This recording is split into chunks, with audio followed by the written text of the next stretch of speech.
Hi everyone, my name is Angelique and I am in the content share group.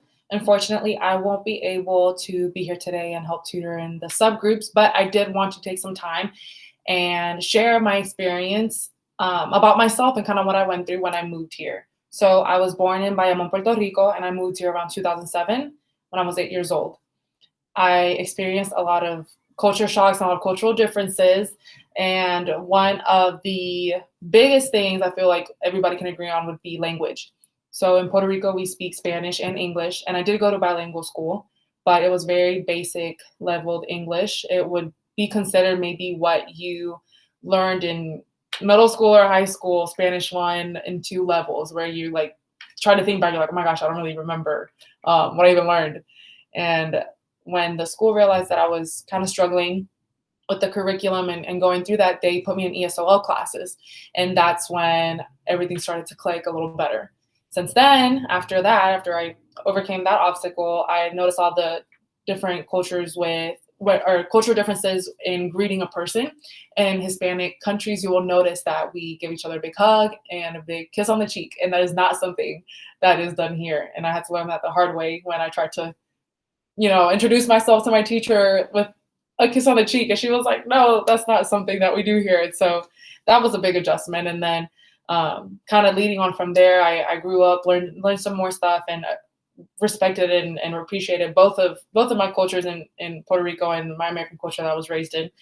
And decided I wanted to be more involved and help kind of bridge the gap that I noticed that I went through. And one of the ways was becoming in my case a physical therapist, which is what I'm studying now within the healthcare system. And I did go to hospitals back in Puerto Rico. I did go to hospitals here, and I've noticed a big difference, and one of them is the quantity and the quality. So I did some research and I want to show you guys. This is what Puerto Rico looks like, and this is the hospital, I guess, differences and how they're allocated throughout Puerto Rico. And so right here, this is the capital, which is why you see that there is a lot of hospitals around this area. It's because that's where the main tourism is. So if anybody needs anything quickly in those areas, you have plenty of hospitals to go to.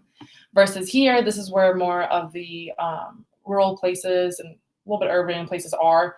A lot of Tainos live over here. Tainos are the natives in Puerto Rico. They still kind of practice that lifestyle.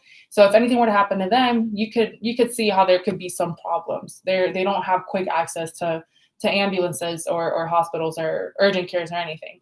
Versus just in Georgia, you have about 230 hospitals. And I wanted to show you guys real quick over here.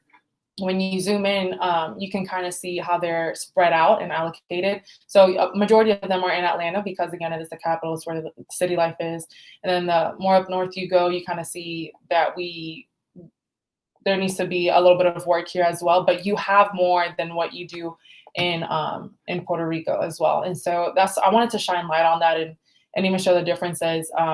That some of the stuff that I went through when I had my hospital's visits here was when I didn't know English, like to get by in an emergency, we would have to call somebody, and that would just take up more time.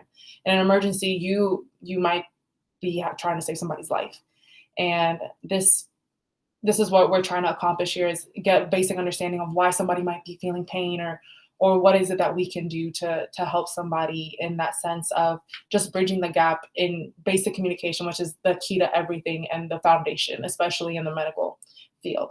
So if you guys have any questions, please email me, and I hope you enjoyed this presentation. Bye, see you soon.